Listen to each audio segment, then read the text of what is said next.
call this meeting of Personnel and Animal Welfare Committee to order. And we're going to begin with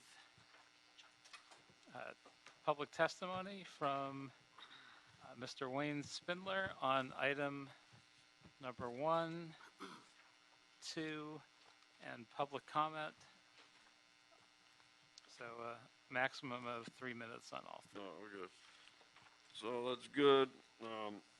So we're going to do some reports today on animal cruelty. Now, one of the big animal cruelty problems we have in the city is that the chairman of this committee is a pig. And that's bad. So we want to know how many prosecutions have been generated by the Peppa Pig Animal Cruelty Task Force. And the answer is 0, because this city doesn't give a shit about animals. It's not about animals. They don't give a shit about animals. Go to the shelter. I brought a little cat, a little tiny kitten to the West Valley. They didn't even want to take it. And the kitties, and they said, fuck you. We don't want that kitten. You eat it. Terrible. It's got to stop. This fucking place takes money for pets, and they don't take care of little kittens. A little kitten. And they're not going to give them some food. I found it under a tree in the neighbor's yard. So this place is the animal death sentence. L.A. City is the biggest animal killing operation on the West Coast. Disgrace. I don't know how much money we're spending, but it goes to nothing, absolutely nothing to help animals. We are the most animal unfriendly place on the planet. We don't even have services for bee removal and hornet removal. You get a hornet's nest, a bee's nest. This fucked up city won't provide that service. It's unbelievable. You know, you go home, there's a hornet's nest in the top of your roof, and you get a lot of this in the valley. Bzzz, bzzz. Now, if they go over and sting the Englander, that's okay, but they're going to sting little old ladies, that's no good. They do not provide it. Specific item, or are you now moving to your 1 minute? No, this is it. Like, you got wild-proof curbside collection receptacles for what? Coyotes? How many coyotes come around where you need outside collection receptacles for coyotes? That is Japanese. Let me translate that. You're on your public comment now. Okay, I'll translate number 3. Number 3 is for the wealthy Hebrew areas in the mountains. I'll translate it for you. Yeah. When's the last time you've seen a coyote in South Central? When's the last time you've seen one downtown? You don't see them downtown, no. This is just another boondoggle to give more money to all those rich motherfuckers in the mountains of Bel Air and Beverly Crest and all these rich areas. Let's take this money, give it to Council District 8, Council District 9, Council District 10, start fixing sidewalks instead of stupid shit like coyote management. You don't have to manage coyotes. If you see a coyote and he looks at you, do what I do when it comes to these politicians. Get the hell out of the way. You don't want to be there. Okay, next speaker is Mr. Herman. You'll have 2 minutes on on the items that you have signed up for, and 1 minute on general public comment. Am I still removed from the building? You're off topic, sir. Adopt the budget recommendation. How many prosecutions do we go about killing animals? The task force absolutely has killed many animals, like little goats and little pigs and even little birds. So the task force must stop enforcement on the budget. Excuse me, Mr. Herman. My time. Hold this time. Mr. Spindler is making animal noises from the audience. If you do it again, you'll be immediately removed. You can start this time again. Well, the clock is fucking running. No one stopped it till, oh, fuck it. Anyways, in the past year, all those fucking animals that you butchered and you pretend to give them homes hasn't really happened. City Watch has put multiple articles about these poor animals being abused and killed, still leaving little animals in back of trucks to die, you stupid fox. And then, right, Mr. Spindler was right, making animal noises. Oh, Because you still got wildlife, curbside collections. Well, fuck your collections. Why don't you collect the fucking broken sidewalk so that an animal doesn't have to die?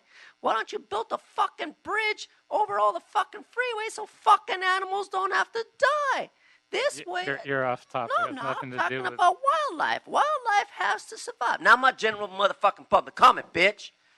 I don't give a fuck about Beverly You're gonna yell, Crest. then you're going to be dismissed from the meeting immediately. You know what, sir? Fuck you, Okay. you white Jew Sergeant, nigger. if you could Look please at you, escort him white out. Jew He's nigger. disrupting this Did you meeting hear and me, yelling white into the Jew microphone. nigger? Thank you You're very the much. biggest pussy in this room right now. I'm leaving because that pussy there just hurts the fuck out of me. That little bitch from CD's. And for the record, He's still continuing disrupting the disrupting. meeting. Fuck that little bitch up there. 'Cause his wife tells him what to do. Continuing to disrupt the meeting. I'm leaving, bitch. I'm leaving. I got a service dog. Don't you want me to take her with me? Don't you want me to take her with me? You'd probably be more fortunate if you left him here, but we will let you take your dog with you. Sticking up your ass, ain't you, Lander?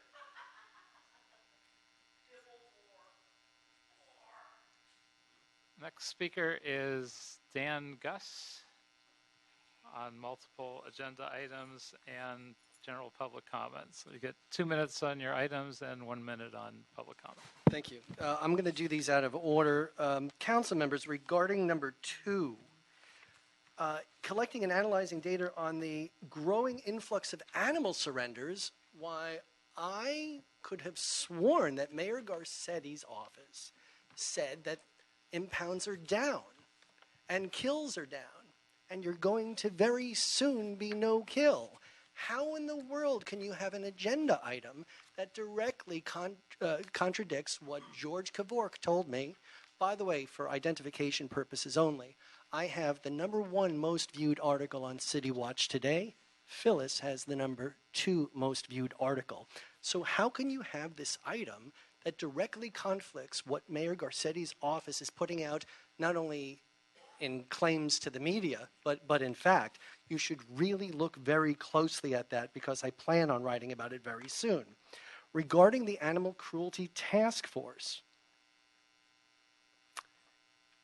what happened with the animal who was tethered in 105-degree heat in South LA a month ago? You know who the owner was. Whether or not the animal was tied up in 100 and whatever degree weather and died was done by a minor or not. You know who the owner was. You know that there were other animals there. Where is the prosecution of that?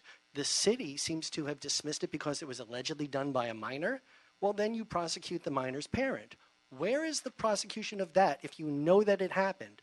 On that note, a month and a half ago, an animal roasted to death in the back of an unconditioned animal services truck, and you have all known about it for years that it could happen. Why wasn't the GM's air-conditioned Prius used to transport the animal? If you don't prosecute the person who transported the animal, then don't prosecute the public.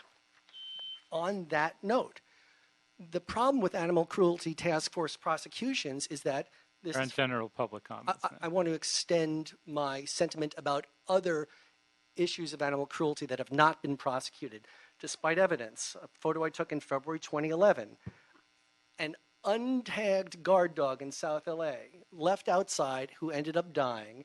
His doghouse had fuel and bagged recyclables in his house. Now, you knew who the city, who owned the dog. You didn't prosecute it. Here's another case that you knew about. A dog emaciated, covered, and eaten alive by flies, tethered so he couldn't get away. This dog died. The city knew who the owner of this dog was, but you didn't prosecute it. Does it have something to do with immigration status or poverty status or connections? Why is there selective prosecution when animals die and you know who the owner is and it was preventable? Thank you very much. Okay. Next speaker is Phyllis Doherty. 1 minute on item 3 and 1 minute on public comment. Thank you, Councilman. Phyllis Doherty with Animal Issues Movement. First, I want to speak on the item that's coming up because something that, first of all, I very much appreciate you following up on this because I remember when Councilman Dawson Harris if I said his name right, brought that in many, many months ago, a year ago, more than that, and said we need to know the number of animals in South LA and that were running, and why isn't something happening? And there was never a report. It was never answered. So now that he's gone, at least someone is continuing this. I submitted a CPRA on July 11, merely asking for the document showing the total number of dogs being held at that time in LA animal shelters which have been deemed behaviorally unsuitable for adoption or release. Simple data they have every day. Comes up in Chameleon, it's no problem. I'm still waiting for the answer. They didn't understand. There were all kinds of other things, but they have delayed that. So I hope today, when you're discussing the number of animals that are out in the streets, you also discuss this. Now you have 1 minute for Fine. general public. That's good. I just wanted to let you know, and I don't care what number it is, that I've now written 2 articles on the first retail rescue under your puppy mill ban. And this is where she is now. She was sentenced for cruelty and neglect. Last week I attended I hope you read this because this is the comment of the judge. And I want to remind you that what's happening, especially with AB 485, we have no control. You fought hard in Sacramento to have control over pet shops. A dog in a pet shop couldn't sneeze, but it could be closed down by animal control. It was that stringent. Now you've got rescues who have no history. They aren't signed up with anyone. They aren't monitored. They aren't permitted. You don't know where the animals are. And they are not giving them vet care. Whatever they do, there is no monitoring of this. And everyone has to get their animal from them. This 485 took away all of the pet shop regulations. That was the last amendment to it. It's really bad for the animals and for people here. Thank you. All right, let's begin with item number 1. Item 1 was an instruction to the Department of Animal Services to report on how many prosecutions have been generated from the Animal Cruelty Task Force. Okay, and if we could have appropriate staff come up, including the animal cruelty case coordinator for the district attorney.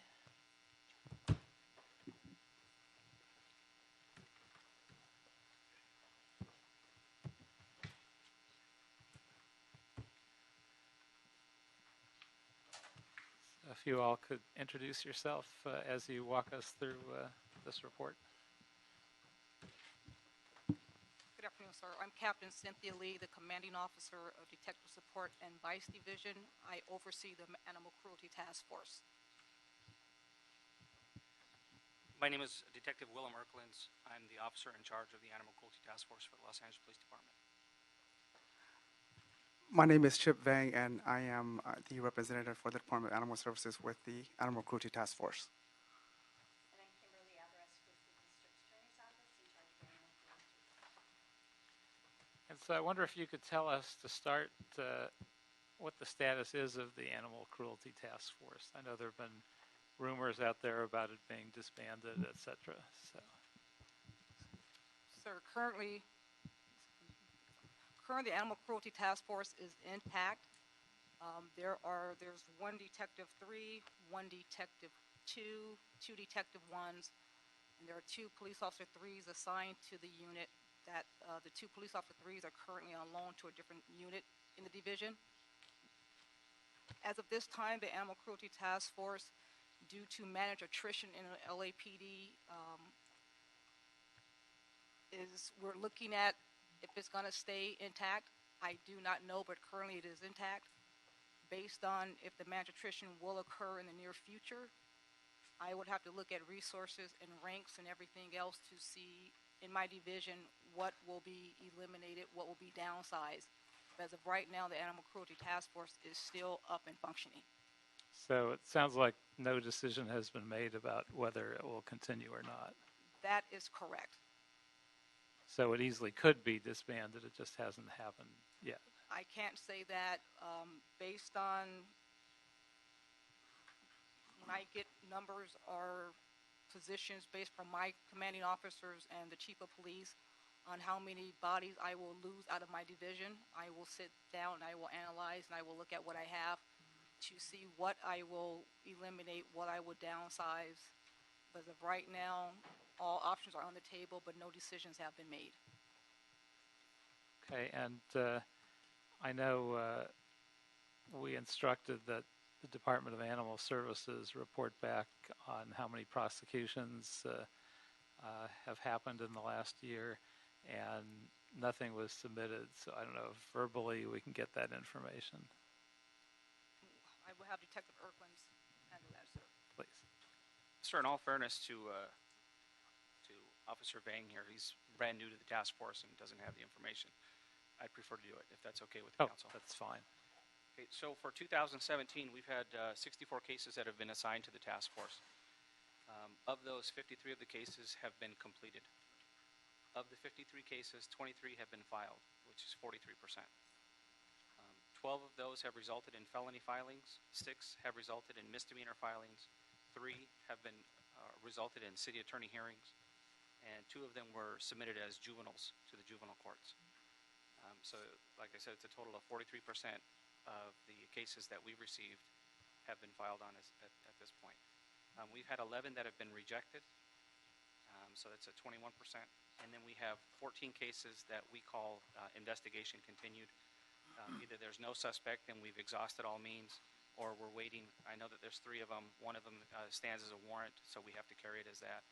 And 2 of them, they're almost complete, but we've carried them as IC. And then we've unfounded 5. So that's what we've been able to do for the last, or for 2017.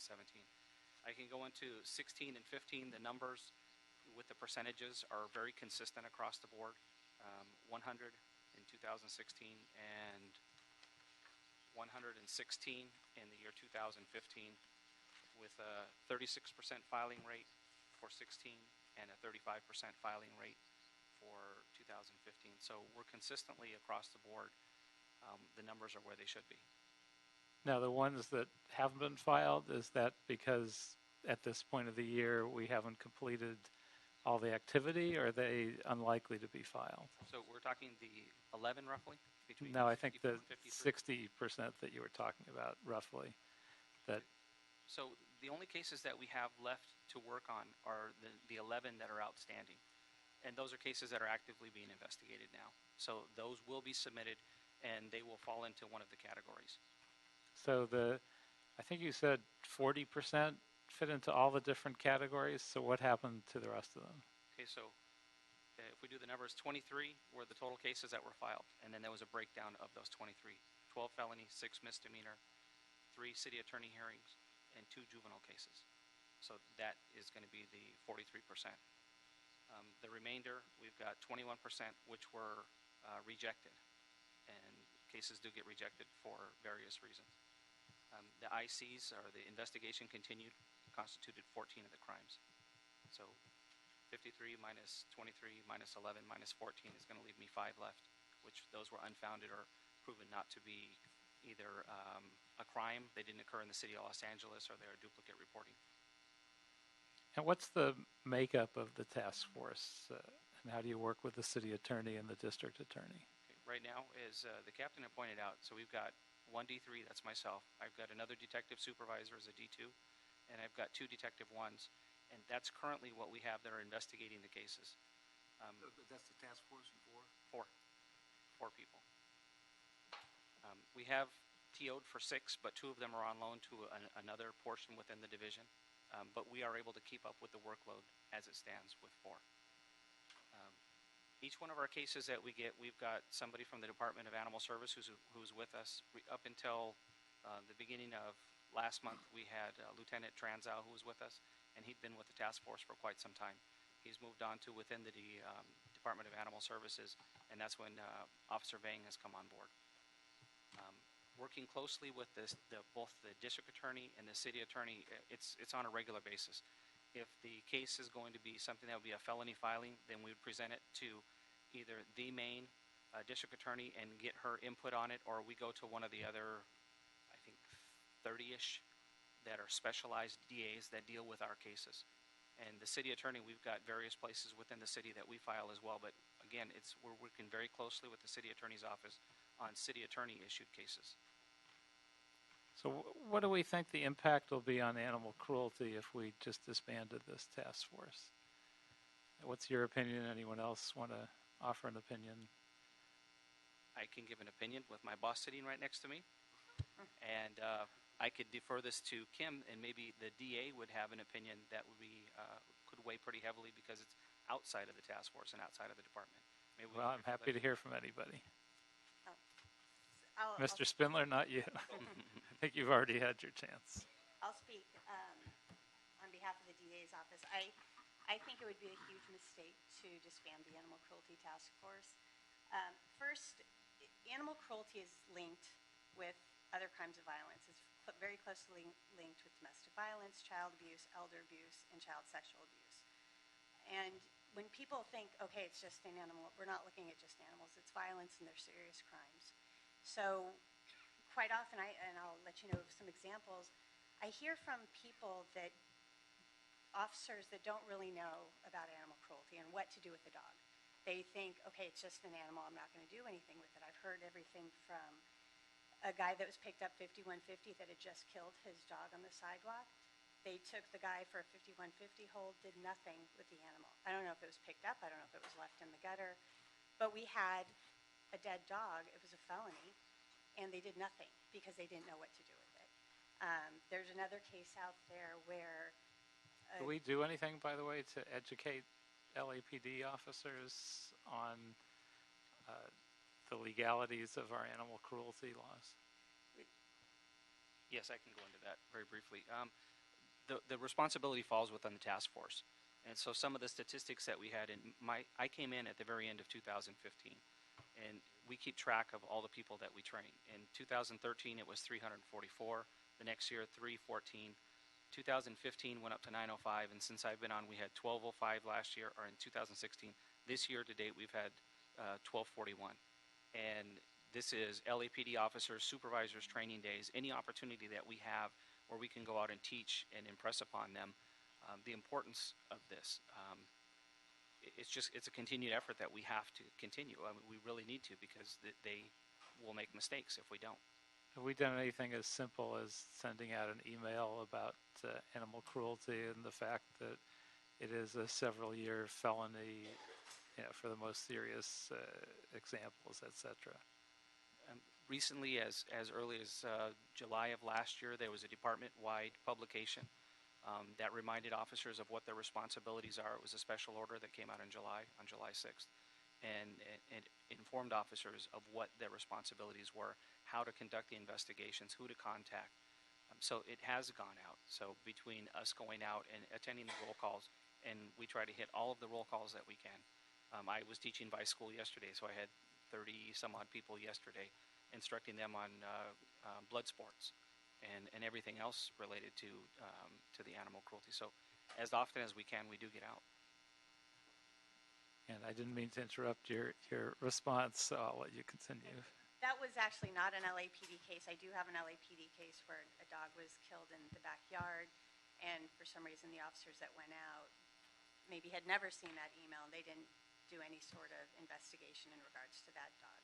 I've had cases that I've heard from police officers, and I'm talking throughout the county, where they go in for a domestic violence situation. They'll tell, the victim will say something to the effect of, my dog was thrown against the wall, my cat was kicked, something, and the officers don't know what to do with it. They just keep wanting to talk to the domestic violence victim. Well, what did he do to you? And they don't always want to talk about it, or they'll talk about it that day, and we know later they'll recant. But she just told you there was a crime there. He intentionally kicked this animal. He intentionally threw it against the wall. And officers don't know what to do. We are trying to get out and train all the agencies. I would love to even be in the LAPD Academy to assist in training, so some officers get something. But the importance of the LAPD Animal Cruelty Task Force is huge. I would like the Sheriff's Department to start something. I would like every police agency to have a couple of officers that they could go to when there's an animal involved, because officers just don't seem to always realize that, if there's a dead animal, if there's a hurt animal, take it as if it was the same thing as a homicide or an assault. And for some reason, they can't always make that connection. So the importance of the Animal Cruelty Task Force is there. They say, hey, if you come across an animal, call us. We're going to come out and we're going to do something about it. Now, and I know over the years, and not having personal contact with it, but just reading about instances in the paper, watching it on the news, there have been a lot of domestic violence incidents where it's usually men that are doing it to get back at their female partners, where they've thrown a dog on the freeway while they're going 60 miles an hour and obviously killed it, or dropped this former partner's dog from a building on a high floor. It happens, and I have had the experience myself in West Hollywood years ago of having a transient who asked a woman for a cigarette and a lighter, and she said, "I don't smoke," and he kicked her dog to death right on the spot. And I happened to be there. I was able to help chase him down and detain him and get him prosecuted. But clearly, if the dog wasn't there, he probably just would have done the same thing to her. So in a lot of cases, it's sort of a gateway to physical cruelty against human beings. So, beyond just the humane side of it, it's a significant step in heading off what could be violence against human beings as well. Right. In 2005, there was a study, and they found that pet abuse by an individual was the strongest factor in predicting intermittent partner violence. And I fully believe that. And that's a lot of people out there still think, it's just an animal, it's just a dog, it's just a bird. I've heard it. We've all heard it, but it's so much more than that. And I know Detective Erklin's does roll call trainings. I'm out there trying to train. Training all the officers is so important, and that this task force is there to assist all of LAPD when they have a question. And so the fact that it may be disbanded is just really disheartening to me. The DA's office, we have a animal cruelty designee in each of our branch and area courthouses. There's 32 plus backups, and they work with all of them. When they tell me they have a case, I tell them who they need to go to file it. And it's just, it just makes everything so much easier when they know who to work with and they know how to investigate these cases, because a lot of officers, unfortunately, do not. And it's training we're trying to do. But at the same time, if we lost this task force, I think that many more cases of animal cruelty would be lost, and which will lead to violence later in other different forms. Now, I notice we have our general manager from Animal Services with us. Do you want to offer a brief opinion as well? Actually, I want to say ditto to everything that Kimberly just said. And I think also that it's very important to have the collaborative, ongoing relationship with LAPD, because otherwise, when we go in on some of these cruelty cases, there's also a possibility that there's some other crime besides whatever's going on with the animals. And it's not safe for our officers to go in, but the LAPD officers probably need help from our officers to handle the animals involved. So I think the collaboration and the ongoing communication gives us a link to problem solve in a way we wouldn't be able to if we didn't have both. Thank you. For the record, identify yourself. Ms. Barnett. Brenda Barnett, General Manager, Animal Services. Thank you. Mr. Price, any additional comments or questions? No, I'm just happy that the task force is operating. And I agree that it would be a tragedy if we lost the task force, the work that's doing. Mr. Englander, any questions or comments on this item? Well, if not, I would ask that we continue the item, ask for the Animal Services Department and LAPD to put this report in writing, and also to come back to us and tell us the status of discussions about whether or not to disband this task force. Thank you very much. Thank you. Item number 2. Item number 2 is a report from the Department of Animal Services and a motion, Rue Krikorian, regarding data on the number of animals surrendered at each city animal shelter within the past 5 years. Good afternoon.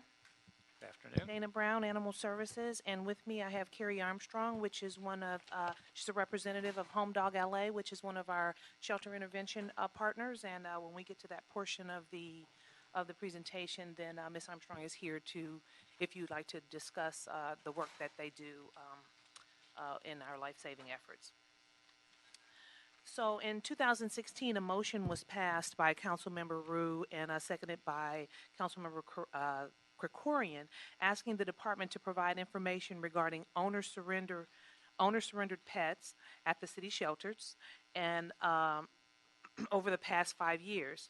So the report was presented to this committee on April 16, 2016, and during the discussion, the department was asked to report back with updated figures and additional information regarding the shelter intervention program successes and efforts to eliminate the owner surrender fees. So I'll start by presenting or providing an update of the numbers. The original report did not include calendar year 2016. It was presented in 16, and so we were doing it by calendar year, and we did like the last 5 calendar years. So in 2016, it indicated that there was a small increase in owner surrenders for cats. In 2015, we had 568 cats surrendered, and in 2016, there was 641 cats surrendered. As you know, the department has been having some challenges with cats, and so it is not a surprise that there is a small increase in those areas. But for dogs, there was a decrease, a small decrease, but a decrease in the owner surrender for dogs. In 2016, there were 1,053 in 2015, and then 1,001 in 2016. And then finally, there was a small increase in rabbits as well. And now it should be noted that the more successful we are with our no-kill efforts, the more the public trusts us and are willing to bring their animals to us without fear of population management euthanasia. As it relates to the reasons of the surrenders, we did provide the top reasons for surrenders during our last report, and there is no change in that. It still continues. The most popular category is the category where they don't want to tell us why. And so we've just categorized that as other, where they've not given us a reason, followed by not enough time to care for the animal. Also, moving away, landlord issues coming in 4th, and then a number 5 being too many pets. As indicated in the last report, we have partnerships with 3 nonprofits to help facilitate our life-saving efforts. These are our shelter intervention programs, and they intercede at the shelter level when pet owners come in and try to offer sort of non-judgmental, friendly alternatives and solutions and assistance to help keeping those pets in their homes. And this might be sort of a good segue into Carrie just giving you a little bit of information about her organization and kind of what they're about and what they do for us. So I wonder if you could just follow up on that point a little bit. So how extensively have we tried that, and how successful has it been? So we have 3 partners. We have Home Dog LA, and then we also have Downtown Dog Rescue, which is so Home Dog LA is at North Central. Downtown Dog Rescue is at South LA, and then there is an organization called Rescue Train that originally was working with us at East Valley, which those are our 3 largest shelters, but Rescue Train has also started doing some work in the West Valley as well. So I do have some statistical information for all 3 organizations. So as I indicated, the North Central Shelter is staffed by Home Dog LA, and over 2006, Home Dog LA assisted 1,055 animals. And that means that those over 1,000 animals would have been turned into the shelter on a surrender had they not interceded. And in terms of intercession and intervention, they've offered things such as food, training, medical expenses. They even do construction work to help people with fencing and confinement, and they also pay redemption fees. The Animal Welfare Trust Fund supports that effort by allocating reimbursement funds for redemption fees for low-income Los Angeles residents who can't afford to redeem their pets. So the shelter intervention programs, they pay the redemption fees up front, and then they get reimbursed from the Animal Welfare Trust Fund in an attempt to help these people keep their animals in their homes. At the South LA shelter, Downtown Dog Rescue assisted for 2016 1,467 pets. Interestingly, 1,339 of those pets were dogs.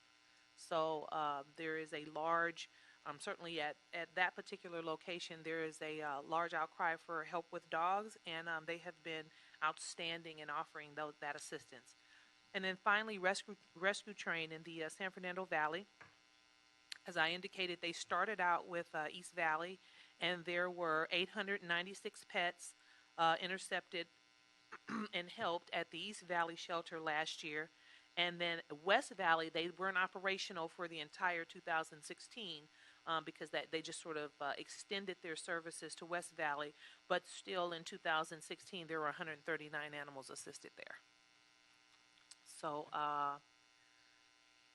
before I go on to the owner surrender fees, maybe Carrie might want to say a few words. Hi, everybody. Carrie Armstrong from Home Dog LA at the North Central Shelter, as Dana said. And I just wanted to let you know there's DDR, our Downtown Dog Rescue, Rescue Training ourselves. We're all grassroots nonprofits that get funding through doing fundraisers from Found Animals, California Community Fund, and we also get help from LA Animal Services with the redemption fees. That's how we're able to keep our organization running and help people. And then, you know, LA Animal Services is so wonderful to let us be in the lobby to talk to people. We have, as Dana said, in the last year, we've, between us, been able to keep out 3,165 animals. The main thing that we're helping with, we find our reasons for helping people, what I found is interesting is they're different for the top reasons you got for surrender, because we're helping people. Our main thing we help with is medical issues, and so it seems like we've been able to keep those from coming into the shelter. A lot of people, 80% of their rent is, of their paycheck, if they're even getting a paycheck, is going towards rent. They have a little bit left to pay for food for the family.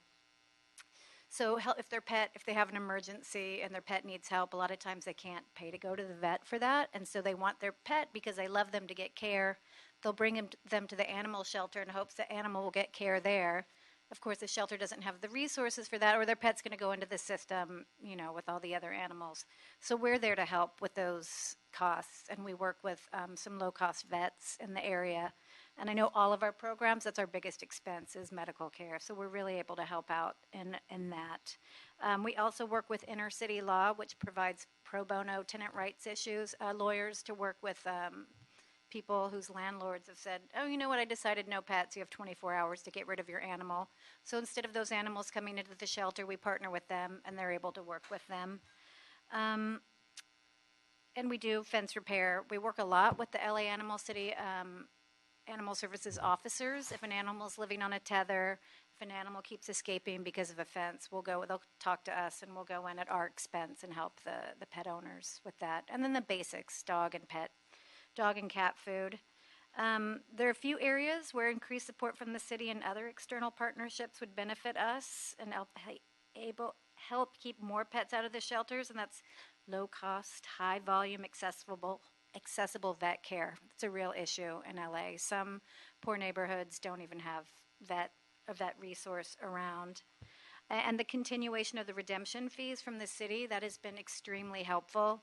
We all know, you know, if your pet got out and it's a tight month for you and you want your pet back, your kids are crying for the pet, you go in and you cannot afford to pay that fee to get it out. Instead of an animal sitting in the shelter and taking up space, we'd much rather have them go home to their family. So we take care of that fee, and it's been wonderful. The city has helped us this last year with reimbursement for those funds, which has in turn helped us be able to help other pet owners with things such as medical care. But we love being in the LA City shelters. It's a really fantastic partnership. We get along with the staff. I think we all work together to serve our communities surrounding our shelters, and we look forward to continuing to be able to do that. Thank you. I think it's also important to sort of highlight that the top reasons that we indicated that we have owner surrenders, you'll note are not things that the intervention people are able to help with, and those reasons that they are able to help with are falling lower and lower on our statistics. So, which is further proof of their success. One other thing I want to throw in quickly, we help a lot with euthanasia. I think the city shelters used to do that years ago. You could bring your pet there. That's not the case. So instead of an old animal being left at the shelter and maybe being euthanized a couple days later, and it's hard for the people, we always pay for euthanasia. We'll pay for them to go to a private vet and be with their animal so that it doesn't have to come into the shelter system. So finally, I just wanted to add that the department has put forth a complete fee study with recommendations for changes to a number of existing fees, including owner surrender. In a previous meeting, then Council Member Harris Dawson, or then Committee Member Harris Dawson, suggested a donation-based surrender fee, which was proposed. That the entire fee study went to is moving its way through the council approval process through the budget from last year, and at this point, the council has approved the report, and we are now pending ordinance preparation for approval. So, any chance that reducing the cost of surrender will actually be more of an incentive to surrender? Well, is this necessarily a good thing? Well, lots of thought actually went into that. There was a big outcry from the community about surrender fees and what people do if they are unable to afford the surrender fee, which is far worse than just having the fee be not necessarily waived, which is it sort of speaks to Mr. Harris Dawson's insight. He said, why don't you make it something that is almost optional, like a donation? So we if you can afford this, then it'll help us take care of your animal while it's here. However, if you can't, we don't want you to go away and dispense of the animal in some other way. I think you should at least have to declare that you can't afford it, so you don't have people that can taking advantage of the fact that it's a freebie. Certainly, that's certainly something before we move forward with a permanent change is something that we can look at. The intervention program, though, has been, outstanding for anybody who does have an opportunity to keep their animal and are just limited by some particular resource. So, we will continue to partner with them to try to keep owner surrenders to a minimum. Now, it looks interesting that the dogs are down, the cats are up. But when you ask people why they're surrendering their animals, there's nothing that would give you a hint of a difference between dogs and cats. There's nothing that answers that. And also, I don't know if there's any hint of the geography and whether in some areas it's a higher number, in some areas it's a lower number. Oh, I definitely can rearrange these numbers to show you the owner surrenders in particular areas or particular shelters. The reports that I pulled were citywide. However, let's see. Actually, I do have them in a smaller format here. I'm just wondering if any of those will be roadmaps to make it easier for us to target a group in a certain way or a particular shelter in a certain way that we can find more effective, or find a way to target cats in some more effective way. I think that it is my plan to finalize this report and upload it to council file for the record, and in that I will make sure that there is a chart that does break it down by area, so that that can be looked at. And one last thing, if we looked at other cities' best practices to see what they've done to try and reduce owner surrender, etc. To tell you the truth, I think that the model that we have here with our partnerships with the shelter intervention programs is a model that actually is sought to be copied by other jurisdictions. So in this particular case, we are the model. Yeah, it sounds like it's working better than I ever would have imagined. But it's not at every shelter. No, it is not. It is at all of our the three large shelters, and then also the other valley shelter. And it also seems like it's the groups are a little more dog focused, so I don't know if that impacts the fact that there are higher cat relinquishments and lower dog relinquishments. I'll speak to that. Even though two of us have dog in our titles, we help as many cats as people bring to us, but we just get more people that are coming up that have dogs. It's just, even though the numbers are higher at the shelter for cats coming in, we see much higher percentage of dogs. It's rare that we get a cat that comes to us, and it usually is euthanasia that we help with, end of life for cats. Interesting. Mm-hmm. Other questions, Mr. Price? Thanks for the report. How much is the surrender fee, and how do we promote it? Do we let folks know that they can turn their pets in, or we just sort of word of mouth, or you got to know, or they just drop it off? The current surrender fee is $25. Regardless of animal. 22 for cats. 22 Yeah. I was going to say, oh no, because I think I'm sure it's higher for equine. Yes, no, but $25 for dogs, and we don't necessarily promote it. When people come in to surrender their pets, we try to have non-judgmental conversation about what their limitations are and how we might be able to help. I think the message is much better received from our partners. But we do try to do that kind of work, that sort of intervention, even at the shelter level, when people come in with problems. When they come in to surrender an animal at the receiving desk, they're told it's 25 usually, but it's not written anywhere. But they're usually told that that's. But there's no real publicity about the fact that you can surrender your animal, not just turn them loose or dispose of them some other way. Well, unfortunately, if people can't afford, the intervention programs will always pay the surrender fee for people, because I don't want to see them take an unaltered animal into the parking lot and just give it to somebody, and then there's going to be more puppies out there, and the cycle continues. Or they let them go, and we're by the freeway. People have just gone out and let them go, and they've run onto the freeway. So that's why I think a lower fee. Some people just can't afford it. I mean, some people can, but. Right. And some don't know that's an option. I'm sure. They don't know that's an option to surrender it that way. I think, what we find often is that people come in, they know it's an option to bring their pet to the shelter. They don't know there's a fee. Yeah, they're surprised. That is a lot of surprising. surprise. They're very surprised. Yes. And there are some jurisdictions that don't have fees. And so, we look to join them, that group. Yeah, and anger. Then they get angry. Then they get angry at the clerks, and it's not their fault. Probably one that would make people even angrier is the redemption fee.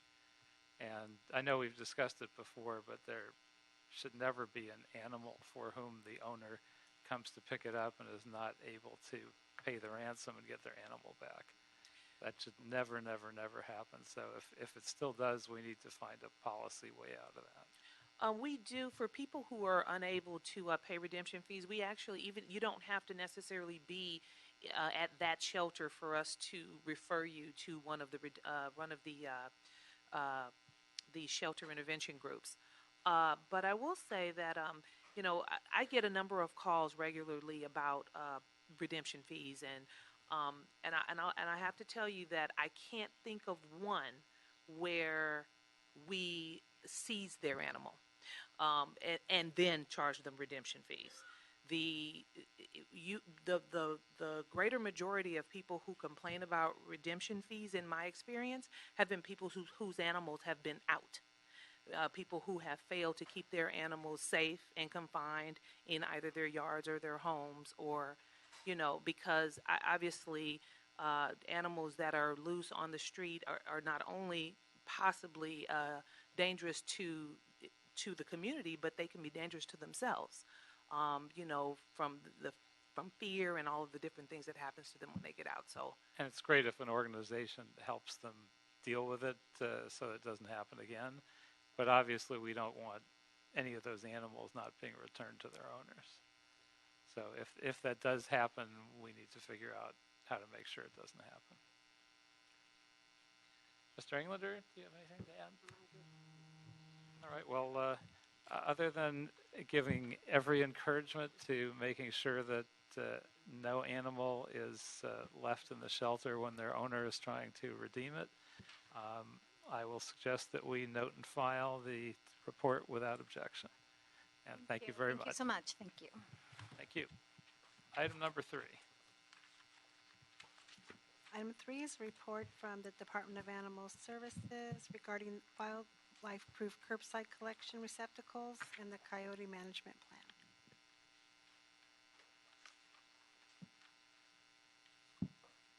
And hopefully the department, Hopefully I'm not alone up here. happy to have you. Hopefully you can give us a brief update on the city's coyote management program. Yeah, I'm happy to. Brenda Barnett, General Manager, LA Animal Services. We started looking at the coyote situation in the city quite some time ago, as I'm sure you know, and we looked at other models for how to keep communities safe, how to keep neighborhoods safe, small pets, small children. And what we came up with was recommending wildlife-proof trash cans, because oftentimes we find the coyotes and other wildlife come into communities where they can get food and where they can get easy access to food. So the department is actually doing an educational program. We're holding 2 wildlife meetings a month at our different 6 shelter locations, so the different community members can come and can get their questions answered. They can find out a little bit more about wildlife management, why we don't believe that lethal means are a solution to the problem, and how they can stay safe. We also offer to work with them on a neighborhood watch. But what ended up happening with this report was we recommended the wildlife-proof trash cans, and then that involved, because that's not what our work is, that involved the Department of Sanitation and Recs and Parks. And I hope that there's somebody here from Sanitation and Recs and Parks to continue the discussion about what they're doing for the wildlife trash cans. And it seems like a lot of money. I know there are some people that have modestly altered their own existing bins with a wire, so it makes it a little more difficult for them to open up. And I don't know how aggressive coyotes are, if they actually knock over the bins and could open something that modest, or whether you really need a $800 or $1,000 receptacle. There actually is, in the motion, it talked about trash cans and made it sound like it was the curbside receptacles. We're not really talking about the curbside receptacles. I don't believe that it would be possible for, and I don't want to speak for another city department, but moving in and out those large wildlife-proof trash cans. So we advise people in their own yards to secure their trash cans, to not feed their companion animals outside. Oh, good. I thought I saw you back there. That we encourage people not to feed their animals out, or not to leave food out.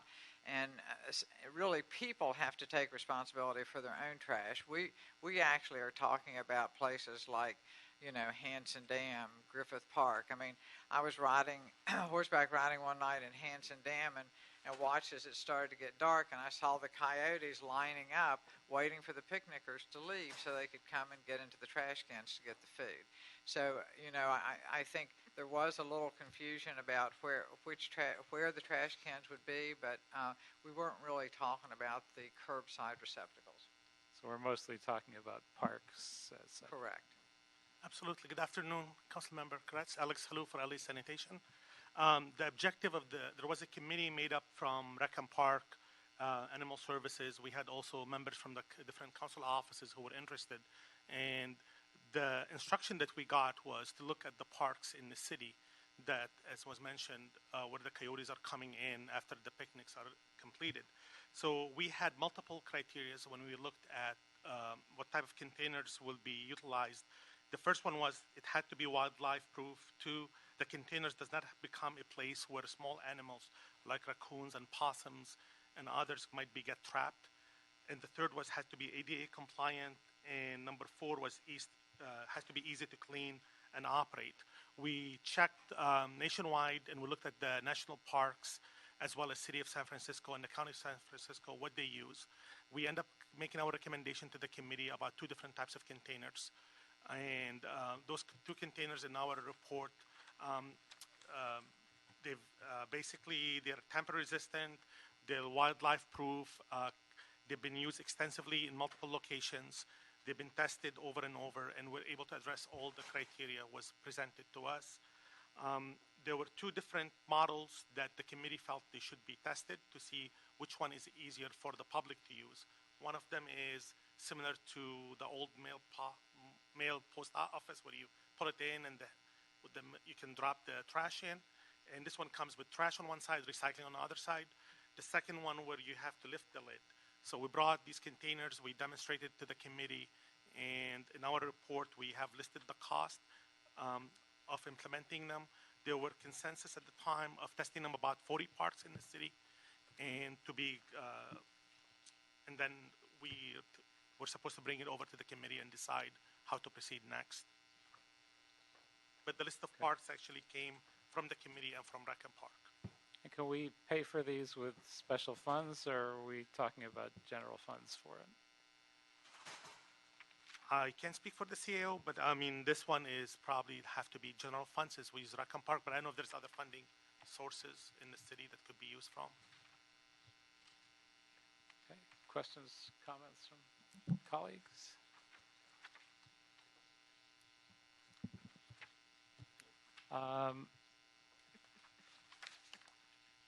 Now, how aggressive are the animals in attacking these? Are they mostly just the coyotes? Can some of the smaller animals open them up as well?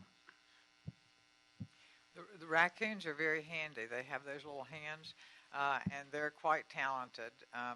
You know, the possums maybe not quite so agile and not quite so able to get into things like that, but it's primarily, I think, the raccoons and the coyotes.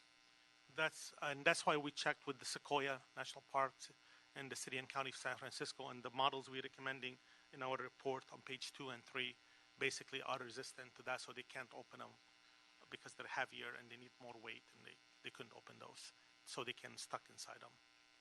And what part of this program is an education component about not being able to legally feed wildlife? Well, we cover that in our twice-a-month meetings that we're having all over the city in our different shelters. That's one of the important things we talk about. And we talk about how people accidentally feed their animals. If they, you know, have a dog or a cat that they feed outside and the pet doesn't eat all the food and they leave the dish out, that's just an invitation for wildlife to come in. So we try to cover that. We also, from time to time, put out press releases, and we do have information on our website about that. And do we have any stubborn feeders that we need to involve law enforcement with?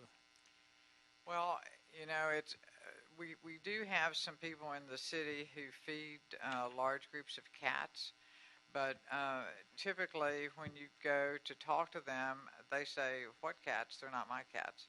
So it's you know, we're not really always able to do anything, and then we have to say, you know, you're over the 3-cat limit. You've got to reduce your number of cats, which is what we can do.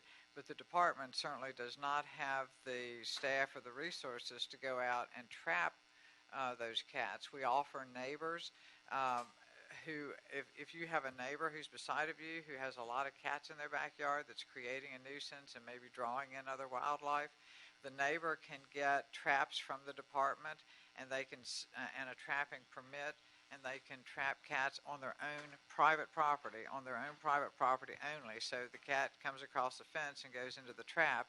The neighbor can trap that cat and bring it and turn it into any one of our shelters. Okay. Well, if there are no other comments, I'm going to suggest that we request that the Sanitation, Animal Services, and Rec and Parks submit a multi-departmental request for funding for the pilot program, preferably for their 2018-19 budget. But if you are dying to do it sooner, you could do it make the attempt through the FSR process. So we will pass that request without objection. Thank you. Thank you very much. Item number 4. Item number 4 is a joint report from the City Administrative Officer and the Chief Legislative Analyst regarding the street reconstruction and Vision Zero 2718 budget. And if we have representatives from the CAO and CLA, if you could provide an overview of the joint report, that would be great. Okay. Good afternoon, committee members. Matthias Farfan for the Chief Legislative Analyst Office. I'm David Harana with the Office of CAO. As stated, the item before you is the CAO-CLA joint report relative to the 2017-2018 adopted budget for street reconstruction program and the Vision Zero program. The CAO and the CLA have worked with Transportation, Bureau of Engineering, Street Services, Personnel Department, City Attorney, and the Mayor to prepare the report before you. The basis of the report is that the adopted budget includes $44.2 million in Measure M and Special Gas Tax SB1 funds for the street reconstruction program and Vision Zero programs.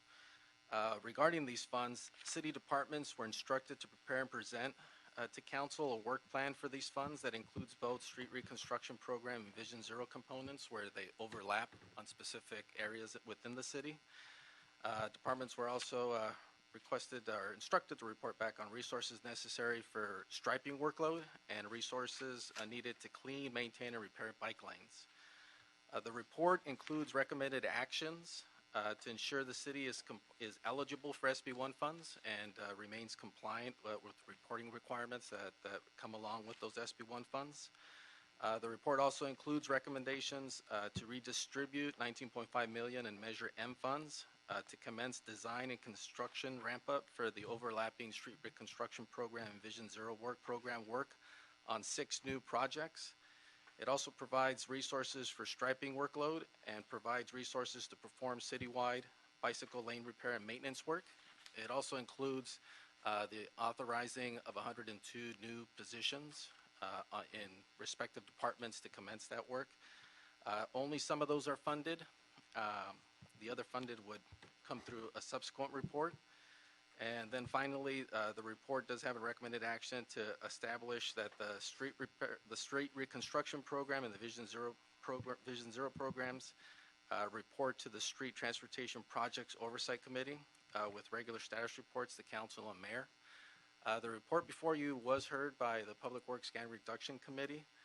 In that hearing, the committee did add additional recommendations to the report. Those recommendations include that the relevant city departments report back to council and mayor within 30 days on additional salaries and other resources necessary in the current year for the work on the SB1 projects to be funded by the new SB1 special fund that's recommended by the report. The committee also instructed departments to consult with affected council districts on planned Vision Zero treatments for approved SB1 projects to ensure necessary resources are provided to those departments.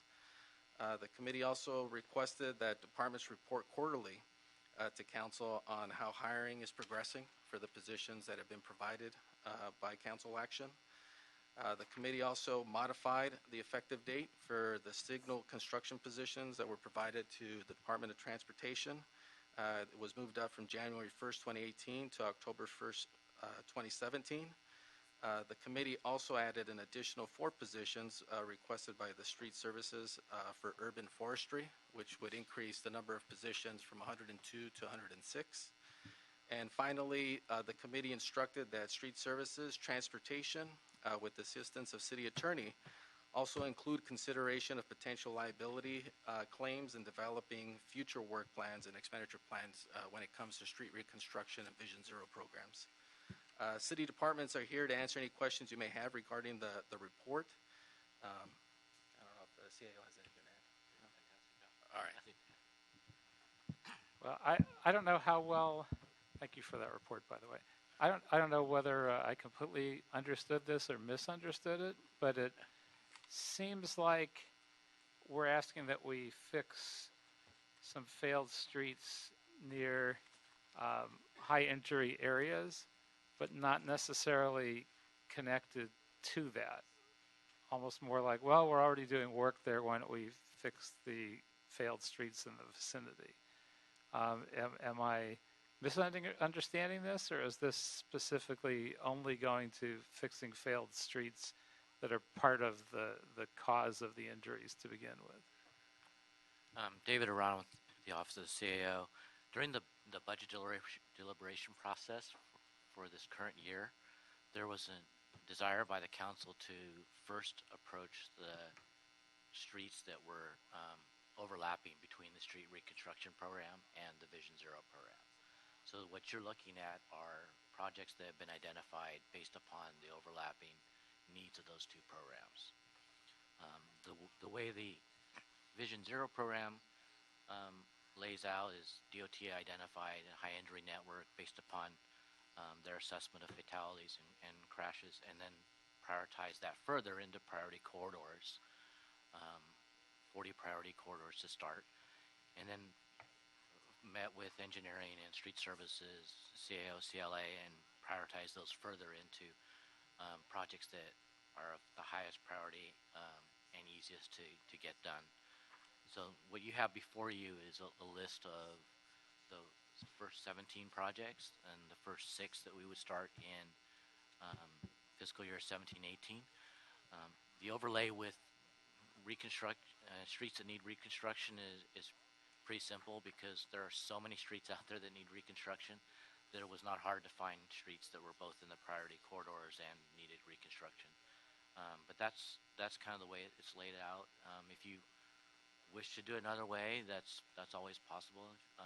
But this is the current methodology that we took from the City Council deliberations. Well, and I missed this year's budget cycle on the budget committee, obviously, so I wasn't involved in that.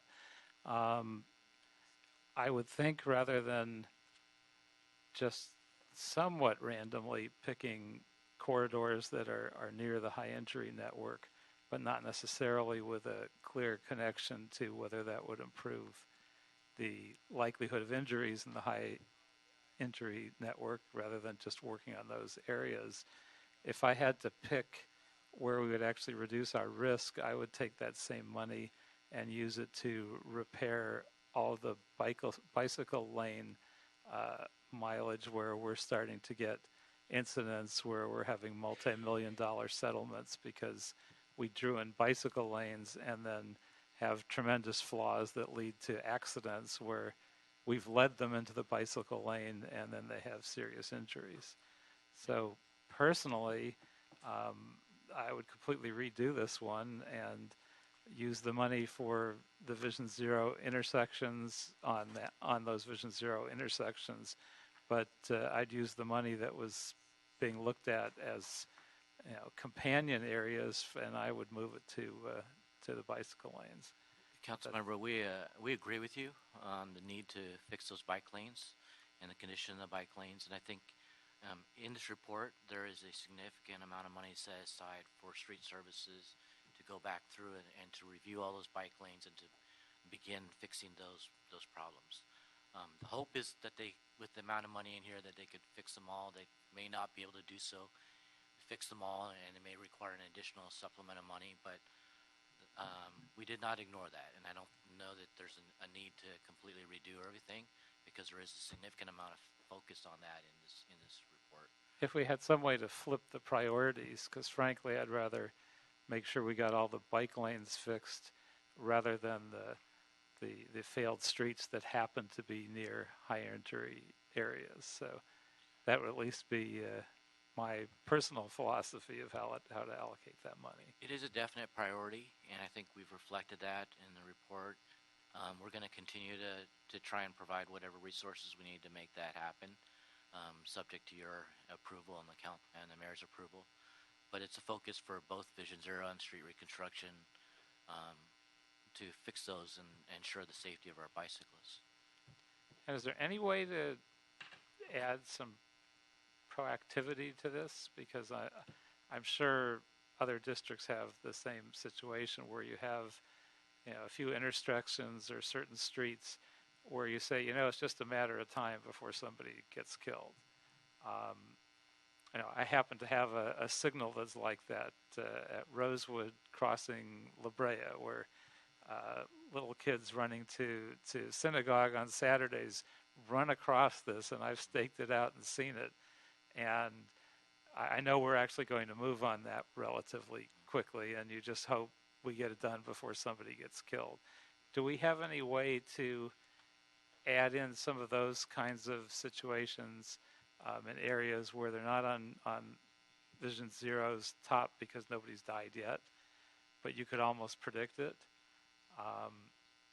And I've seen those. We had one on La Brea where we actually had a rabbi contact us and tell us, my father's going to get killed if you don't do such and such with your signal timing. And sure enough, it happened. So there are examples where you can see it coming. You know it's going to happen sooner or later. Do we have any way to get that into this process? Let me make a couple of general comments, and then maybe Salida or Nazario can fill in blanks more specifically. I think the goal for us as a city and in managing our infrastructure is to always be proactive and try to get to that place. However, the challenge we're facing right now as a city is we have so much deferred maintenance, so many things that we know we have to do that we haven't funded, that getting there will be quite a challenge. The number of safety improvements that we have to catch up on and make just in the existing infrastructure that we have, whether it's potholes or large asphalt repairs or traffic signals or crosswalks or other improvements that we have to make, is tremendous, and we have a significant backlog of projects. So given that construct, I mean, maybe there's a way that DOT or street services could help us with being proactive. Sure. So I appreciate the question, and it's something that we think about a lot because the High Injury Network looks at 5 years of data where people are getting injured and killed.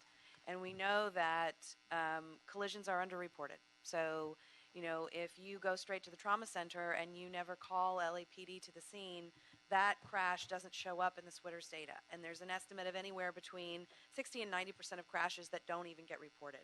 So we know that even on the High Injury Network, we're just getting a very small portion of the whole picture. So what we've done is partnered with Microsoft and University of Washington to use our video data that we collect through our traffic cameras and capture and catalog what we call near misses, which is what you're talking about. So a crash didn't happen, but there was a near miss, right? It looked like if, you know, a matter of seconds or a matter of inches, somebody would have gotten hurt and killed. So what we've gotten to the point with them where we can map those with about 90% accuracy.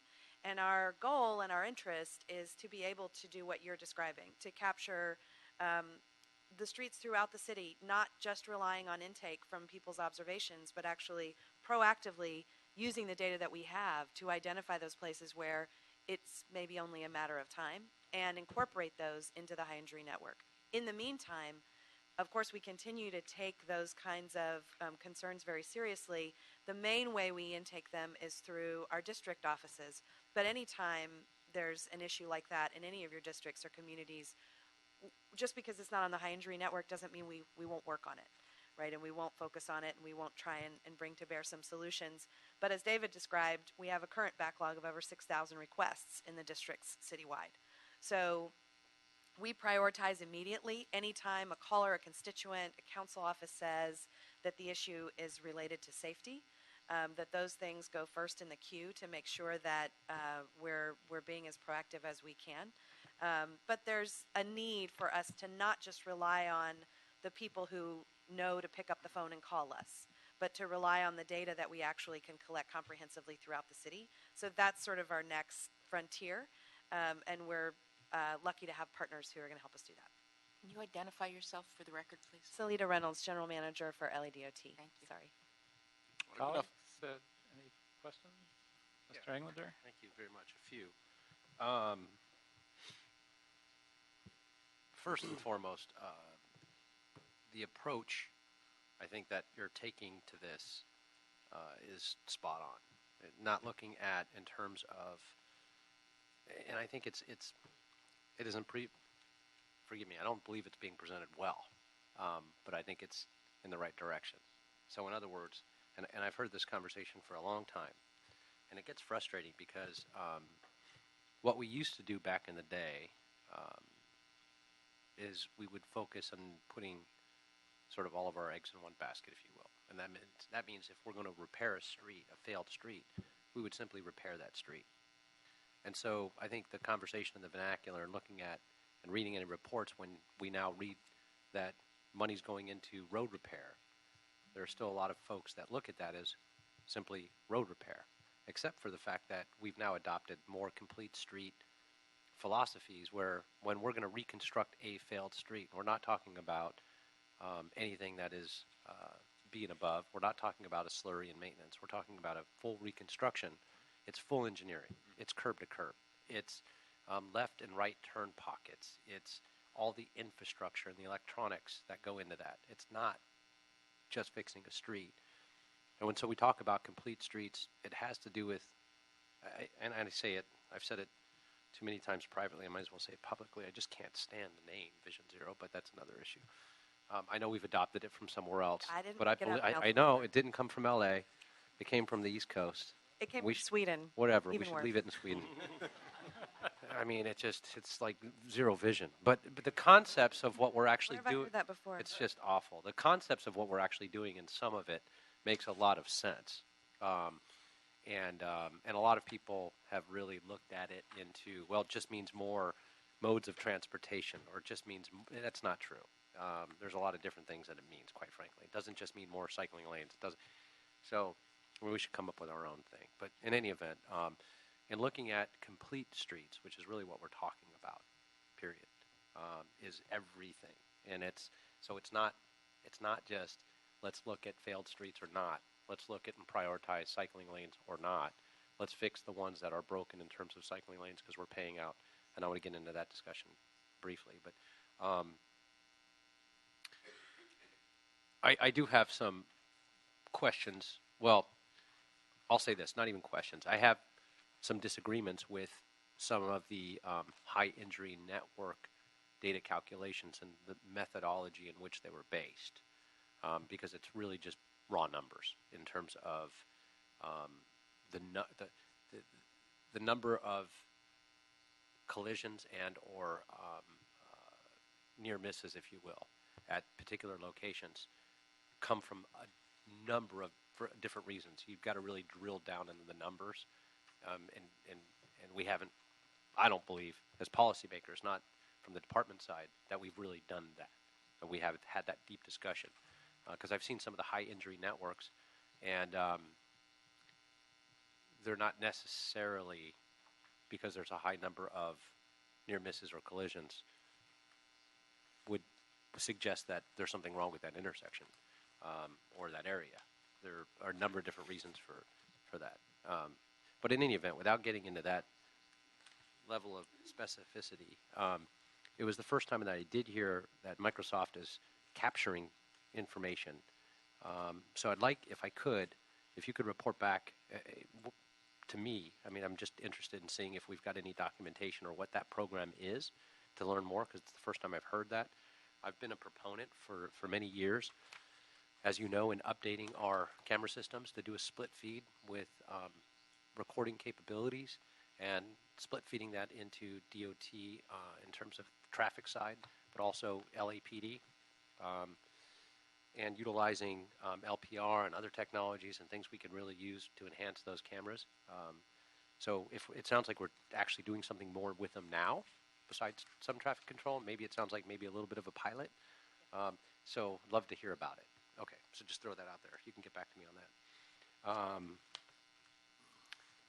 In terms of, and my colleague, the chair brought up signal synchronization. I did want to ask about the calibration and as it relates to this item and looking at, I don't know that anybody's asked, or I haven't heard the question asked and answered in quite some time, is how frequently and when was the last time and where are we at? Do we have a report on signal synchronization in terms of our sync system? And because they have to be recalibrated every nth month or year. And I just keep hearing from different sources that we're starting to get a backlog there as well. And I do believe about half of what I hear and not the other half. So I haven't seen a written report. I really don't know where we're at. I'd love to see something on that. Happy to do that. Okay, that'd be great. And the one thing I did not see in this recommendation and there's a lot of personnel in here in project management, utility coordination, street reconstruction, striping and pavement. All of these things are also going to require one thing that I'm not seeing an ask for, and that's signage. Our sign shops, our sign crews, our postings. We've got up to about a 9-month backlog on any new sign request. The high injury network is taking precedent, as it should, for new signage. And as we're starting to recalibrate some of the streets in terms of postings, those are going to take precedent. And so everything else, that backlog is continuing to grow. So sign crews, in terms of Measure M, should be, whether it is a moving resources and just for this work and not utilizing what we currently have, so that whatever would fall under, because we have some requirements and how we can spend some of those funds and some restrictions. We certainly can use them for signage for the work we're doing, but I don't see a single request in the reports for additional sign crews or vendors. Can we do that? And can I ask for more? Yeah, the answer, Councilman, Yes. is yes. Okay. One thing to note is, much to our chagrin, the report that before you is not all-inclusive and perfect from our standpoint. Well, it'd be We'll 1,000 pages if it were, but Well, I think it's take 4. much longer to Right. get done. But the goal is to get something moving. Right, of course. And to start. And like we did with the sidewalk program, there's going to be a lot of tuning that needs to occur and multiple reports back. So I get it. But so, okay, in terms of signage, we would report back on those types of needs, working with DOT and can I ask you this? When is this scheduled to go to council? Do we know? Right now, I believe we've asked the council president for a placeholder on the 13th, because that would be the last possible day that you could do that and still get an SB1 listed. And we have to, and we have to submit. We don't want to miss those deadlines. Would it be possible? Excuse me, but it's pending in T committee. Yes. On Wednesday. On Wednesday. There may be a hearing in T committee next Wednesday Right. as well. Okay. Would it be possible to, by Wednesday, to bring it when you bring this to T committee, with the recommendation for an amendment to add some of the sign crews that we need, not only for this work but whatever else, We could certainly take that under advisement and and come include up it. with what you think? Sure. I mean, it just. And Council Member, Makes that's such a sense. short time frame. We'll try and work with DOT and try to do that. I have a lot But of confidence in all of you up But here if that that's you'd not possible, come up with something. we've been instructed to report back within 30 days after council approval, But so we could always include it. If in it that. doesn't make it to T committee, at a minimum, bring it to council when this whole thing wraps up in council with We'll with an we'll do amendment, our or best. get it to me and I'll make the amendment on the floor. We'll do our best. Okay, I appreciate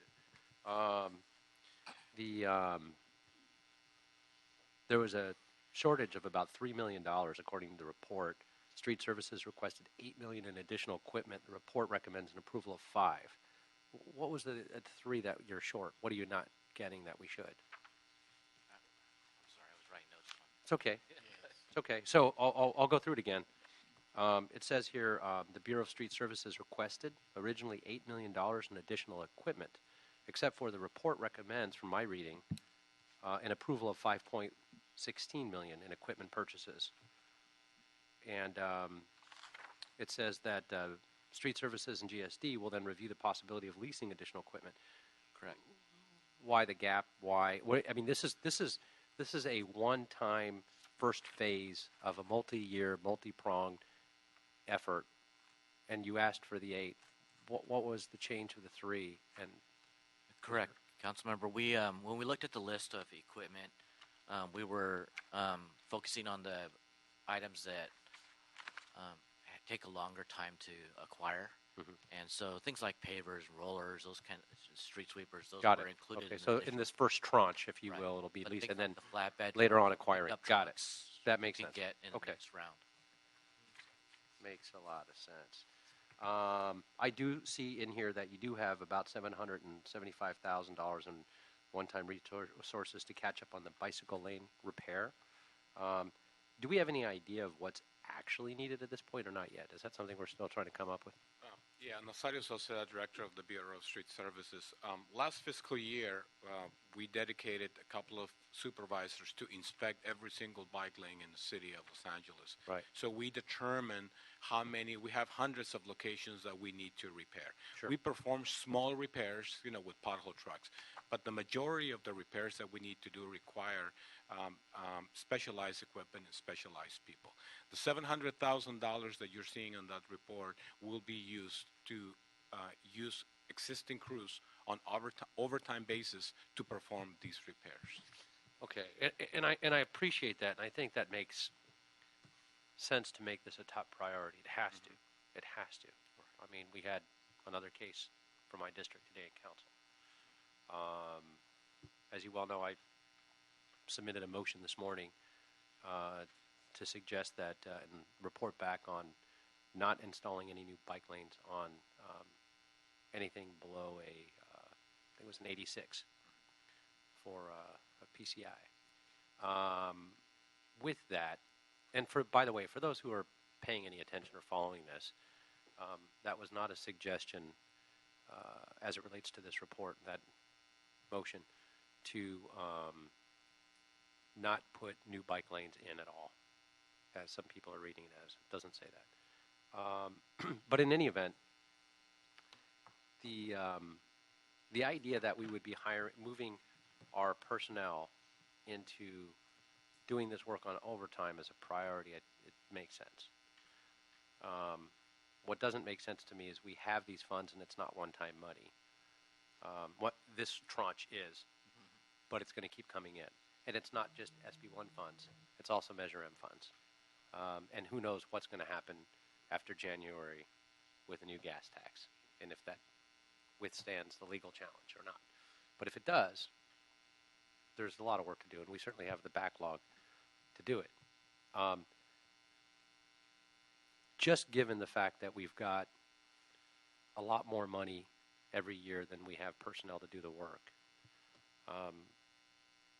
and we have all these new monies coming in, to move people from overtime to these high priorities, while it does make sense, and I agree with it, particularly for these bike lane repairs, the simple fact is we just need to hire.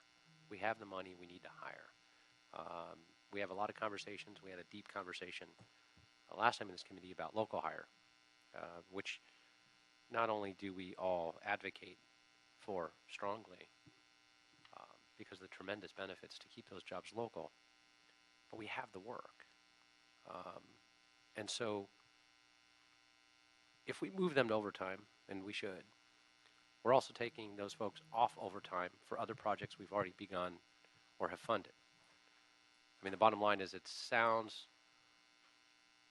not the same concept when LAPD came to us and said, we want to move all these officers to our metro, our transit, to the transit unit, and take over for metro from the sheriffs on overtime, because these officers weren't working overtime anyway, or we didn't have the funds for other projects for overtime anyway.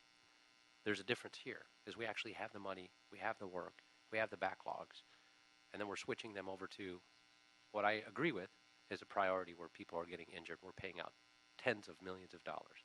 Makes sense. The question really is, what can we do to speed up more hiring locally so we can get a lot more of this done? And I guess it's fitting since this is the Personnel Committee. What can we do to help us help you? Where's this stuck? Why can't we hire? Councilmember, your comments are right on. I think we focused a lot on the hiring process as coming out of the recession, and after we got rid of the managed hiring process. There's still places where we still have a managed hiring process. We're just not calling it that. Okay. There's still places where we could do better. I think we're working closely with the personnel department to try to identify those places and do better. One of the areas is in the examining process, and the personnel department has been working closely with Public Works and Transportation, their mayor's office, our office, to try and make sure that the exams are current and that there's a list of eligible candidates for all the positions that these departments need. We've also, in doing reports like this, we also communicate in advance with the personnel department to make sure that they know what's coming and they can be prepared. If there's any gaps in the hiring process, they can help fill it. We're also looking at ways to allow certifications of lists prior to formal approval of positions by a civil service commission, and looking at ways to allow employee relations to get involved in the process of looking at pay grades earlier. All those kinds of things are happening behind the scenes, and there are a lot of people involved. They're all working cooperatively to try and make stuff like that happen. And I think the departments also are looking at ways to try and consolidate interviews or even forego interviews, if I think street services is done, and expedite hiring as well. And needless to say, if you have any suggestions on things we've missed, everyone would be glad to hear it. So, probably a few, but let's reserve those for personnel. It was asked that you request back on a quarterly basis regarding how hiring is going. It says quarterly. I would actually ask the committee to consider that on a monthly basis and make this more of a priority. To this committee on a monthly basis. I would ask for that request on how hiring is going, particularly for street services on this committee. And I want to ask you to be just as brutally honest as possible where those roadblocks are for you guys, because you have all the responsibility and to hire, and you have none of the authority, and that's frustrating. I get it. I mean, you have all the funding, and you have all the responsibility to get this work done. You have no authority to hire. It's completely out of your control. So we need to change that and streamline this. And so that's why I think 30 days, every 30 days makes sense. We've got to keep this in front of us. And more, the floodgates are opening and more money's coming in to get this work done. And the taxpayers, residents deserve it and want it. I mean, it's not complicated. Okay. Councilmember, there's one thing I'd like you to consider as we move forward, and that is, while there is definitely a critical and important role for city employees, there is also probably an appropriate role for contractors in this process. Absolutely. And I don't think we've actually determined where staff would recommend that line be drawn yet. And I think it makes sense to have that conversation. In the same vein, by the way, in the same conversation, and I don't consider that contracting out. These are contracting in. In the same way, we're quite frankly, we're looking at, and just to even get over the hump until we can actually gear up, instead of pushing the road work and kicking that can down the road and creating more liability and costs that can really go into more hiring and more work to be done. I mean, it's penny wise and pound foolish to not consider. It's the same thing as leasing the equipment. Correct. Quite frankly, to say we shouldn't lease any equipment at all, we should just buy it because we're going to need it. So let's just wait until we can order it. Makes no sense, because now we can't have these employees work because we don't have the equipment. So I understand the ideology conversation on it, but the immediate is that if we can hire or contract that work in, quite frankly, our contracting rules are better than our local hiring provisions that we adhere to in the city. I mean, when and that's why I call it contracting in instead of out, because when we have project labor agreements and we have mandatory minimums and local hire provisions that are so strict and stringent that we don't adhere to as a city, but our contractors shall, it really does benefit us locally. But at least even just to get over this initial first phase one tranche, and then as this is reported back every 30 days, Mr. Chair, I think we have a good opportunity to really hang a lantern on this issue and figure out what those roadblocks are in personnel and start tearing those down. So, appreciate it. Thank you. So yes, I would report back on that. Any questions or comments? Just a couple. Thanks for the report. I really appreciate the collaboration between the departments. I think that's where we really got to go. I was pleased to see the priority corridors in the high injury network. Several are in the 9th district that needs it badly, and you know, a lot of ways we're playing catch up. So it is it's a bright spot. There was a note in here about another $24 million that's going to be reprogrammed. How's that going to? What's that going to impact exactly? Well, the report only allocates the Measure M funds.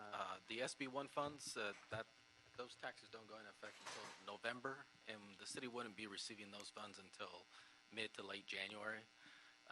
And those funds will also have their own reporting requirements that are tied to them.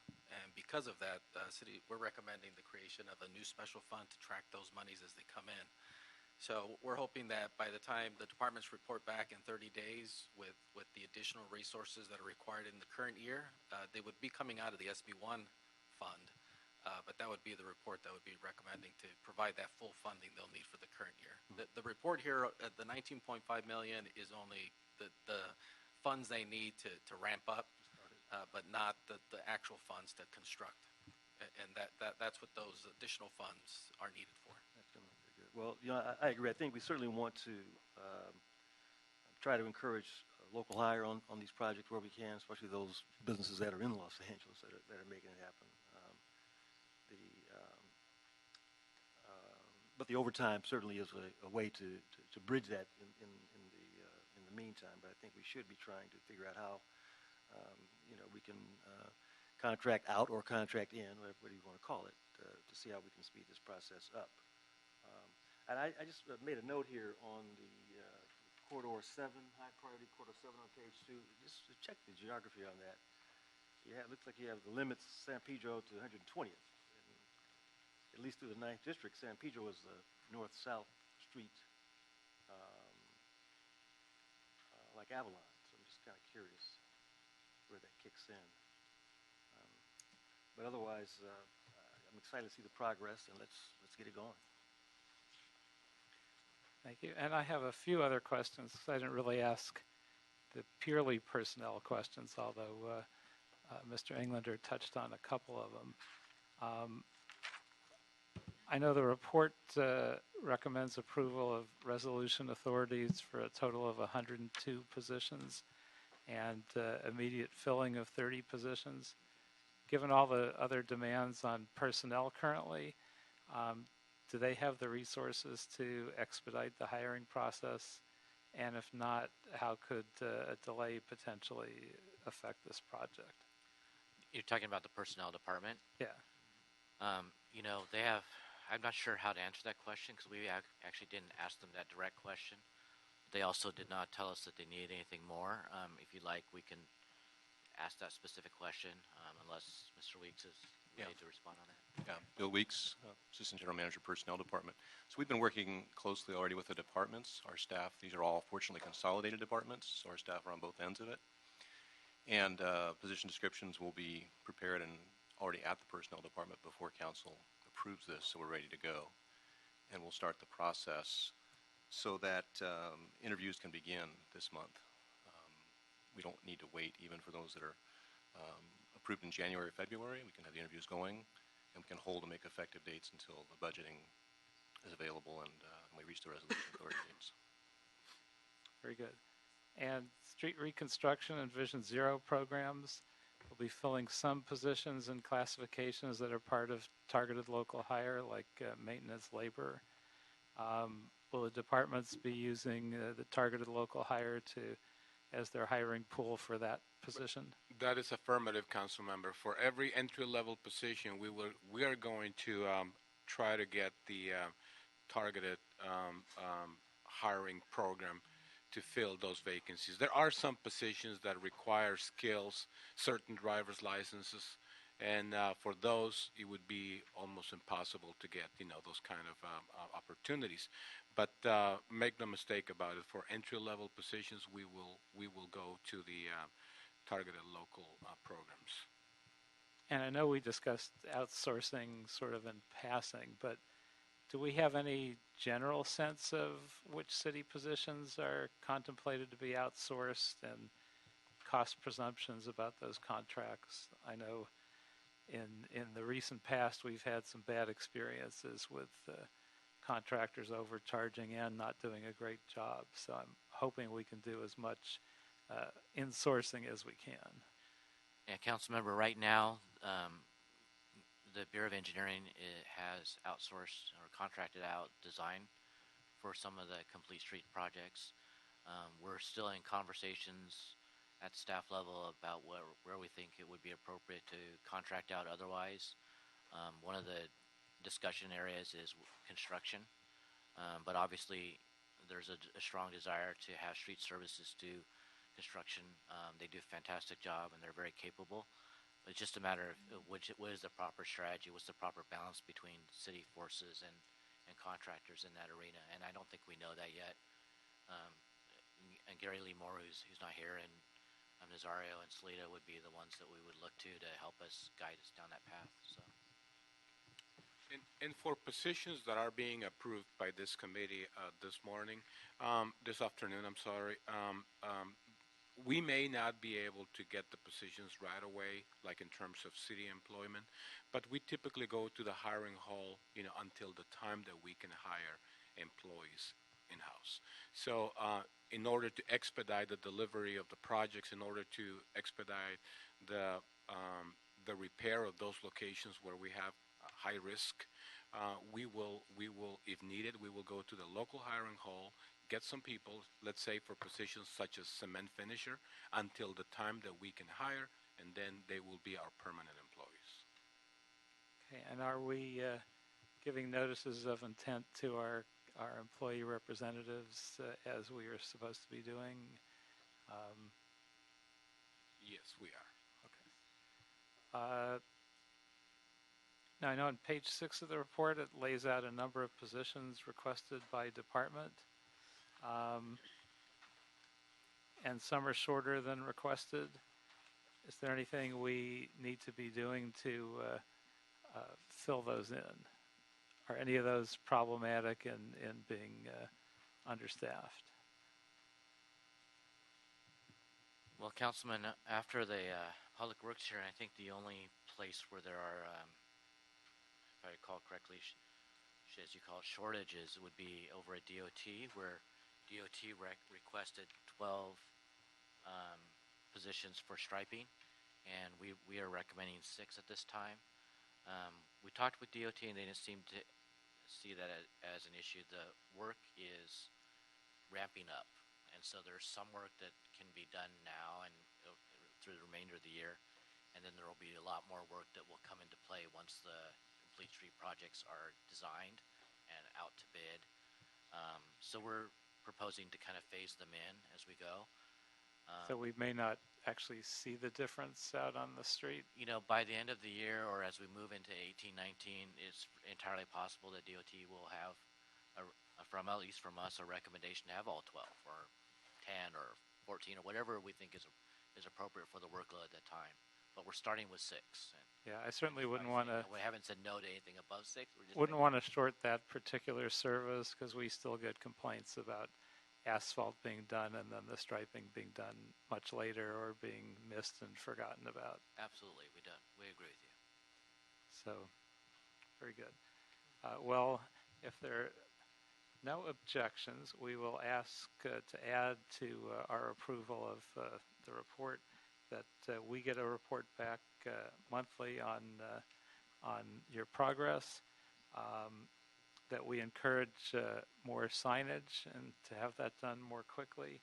And I don't know, I don't have a sense, colleagues, so maybe you can give me a little feedback of whether we would ask to prioritize fixing all the bike lanes over the failed streets as it is proposed, since it doesn't seem like funding is adequate to complete both sides of the equation.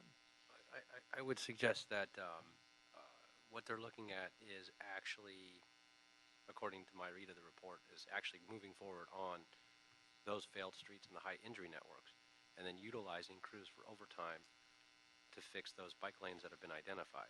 So I support that, and I think that makes sense. But I also think in this conversation, and I appreciate as the chairs taken my recommendation and made it part of this approval, that they come back, the report back every 30 days is based on the hiring And so we can continue to expand the work that we need to do. And so with that being an emphasis, I think this becomes a fluid conversation, right? And not just one that we move this and then come back. This is not an annual budget. This is starting at the beginning of SB1 funds that are going to continue to come in.